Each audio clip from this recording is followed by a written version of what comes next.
Hello, my name is Sean Jones. I'm the Clinical Director at Cary Counseling Center, and I want to welcome you to our third in a series of videos dealing with storms, tornadoes, and the emotions attached to those. In our first video, we talked about anxiety related to severe storms and tornadoes and how to manage that. In our second video, we talked about managing our emotional response to the trauma to being involved in a severe storm or tornado. And one of the things that you can do to actually manage your emotions about severe storms or tornadoes is to be prepared ahead of time. We are going to look at how to prepare ahead of time before a storm ever arises. You know it's coming, it's been projected. There's a very real possibility of a tornado or severe thunderstorms or other straight line winds or those kinds of things.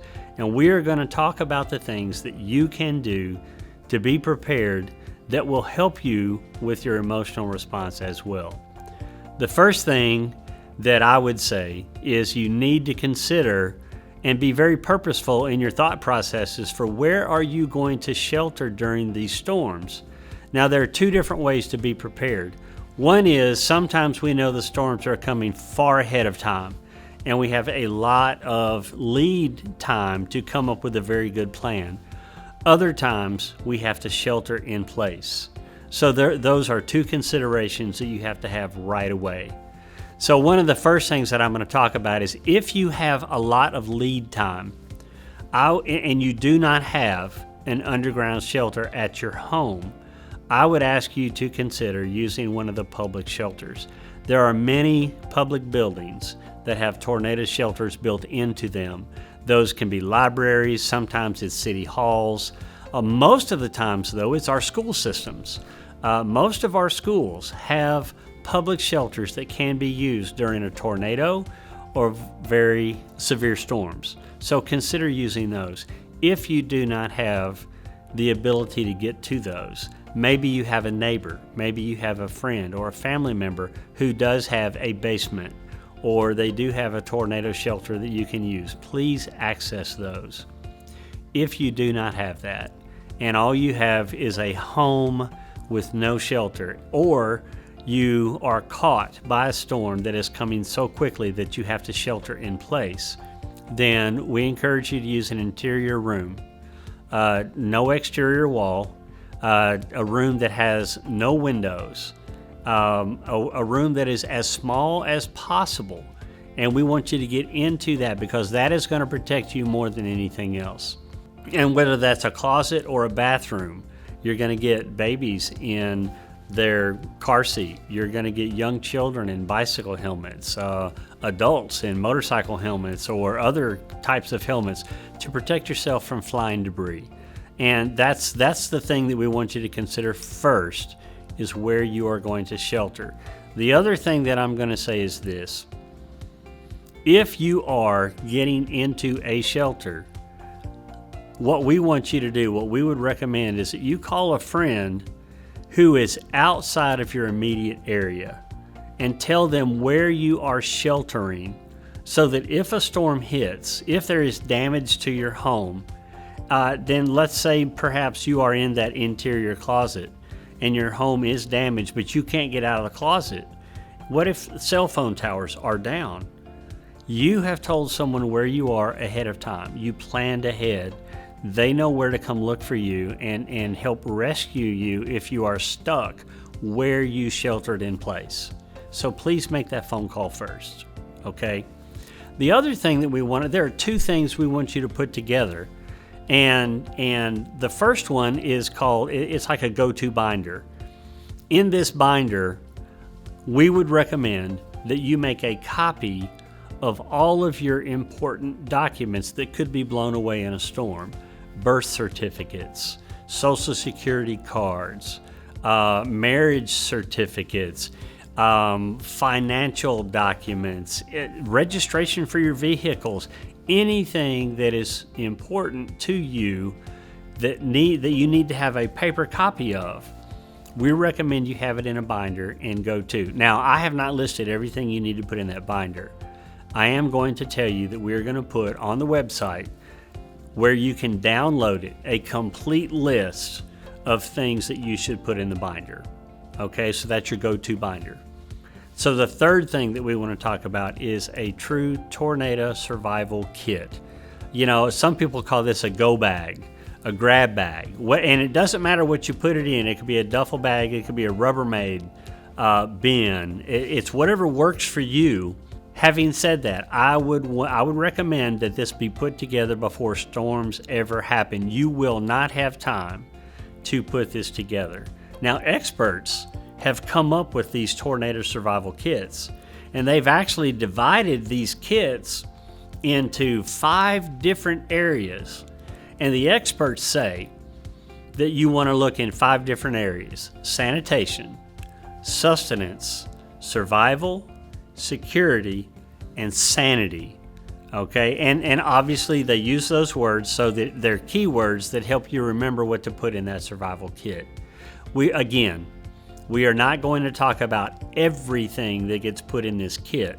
We are going to talk about some of the basics, but this list, the complete list, the exhaustive list that experts say you should use, is going to be on the website for you to be able to download it, print it off, and then work from that to create your own survival kit. So when we start to talk about sanitation, it's those things you need in case a storm hits, electricity is out, and all of those kinds of things to keep you clean. And obviously we're going to talk about toilet paper. We're going to talk about hand sanitizer. You may want a small thing of bleach in case you have to wash things off and mix it with some water. Those are just a few of the things that would be in the sanitation. Okay? Now when we talk about sustenance, we want to talk about food that doesn't have to be refrigerated, doesn't have to be kept cold, and it does not have to be cooked. So, you know, when I'm thinking about things like this, I'm thinking about protein bars. I'm thinking about beef jerky. I'm thinking about those kinds of food that will give you the protein, the carbohydrates, all those kinds of things that you need, but that do not have to be cooked in case you lose your electricity. You're going to want to have enough of that for 3 to 5 days, for however many people you have in your household. You may also want to have a little bit extra in case your neighbors didn't prepare and you're able to help them out. The other thing that we talk about is survival. That's the next category the experts came up with. And this is where you have water. This is where you have your flashlights, your work gloves, a hat, extra shoes.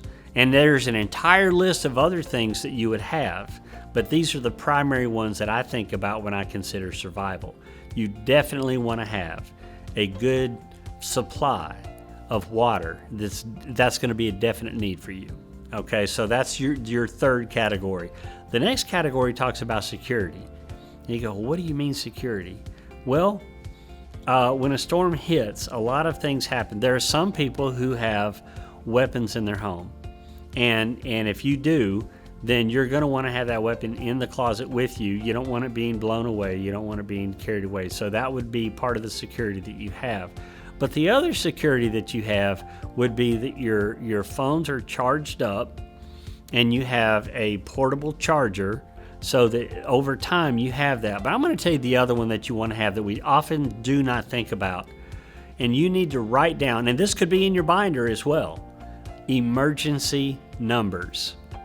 Do you know we used to remember numbers in our head? Now we don't do such a good job of that. Why? Because we have them saved in our phone.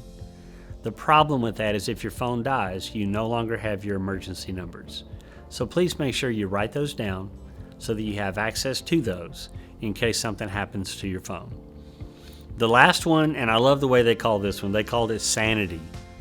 And when the experts were talking about this one, they said, do you have children? And so when they talk about sanity, they mean, do you have something to occupy their time? Do you have something to occupy your time? Do you have coloring books for the kids? Do you have playing cards that give you something to do with? Do you have a tablet that's charged up, whether it's an iPad or some other tablet that has games or activities on it? Do you have a Kindle? You know, I mean, because a lot of us now have electronic books instead of just the old-fashioned books. Do you have things in your survival kit that you can use to occupy your time, to occupy your children's time after the storm hits? Those are the 5 categories. Now, again, we only gave you examples of each of those. What I'm going to ask you to do is go to the link where you can download those documents that have everything listed that's in the survival kit. Everything that's listed that you need to put into the binder. We're also going to have some other tips and things to talk about in terms of shelter and those kinds of things. So please access those materials. The thing we want you to hear from this particular video is planning ahead is the best way you can survive, you can be prepared for, and you can also manage your anxiety and your fears related to storms and tornadoes. Please reach out to us if you have any needs, any concerns. You will see the number that was also displayed on the first 2 videos in case you need to talk to someone about your anxieties or your other problems related to storms, and also access those documents that are on the website to help you prepare ahead of time. Thank you for your time.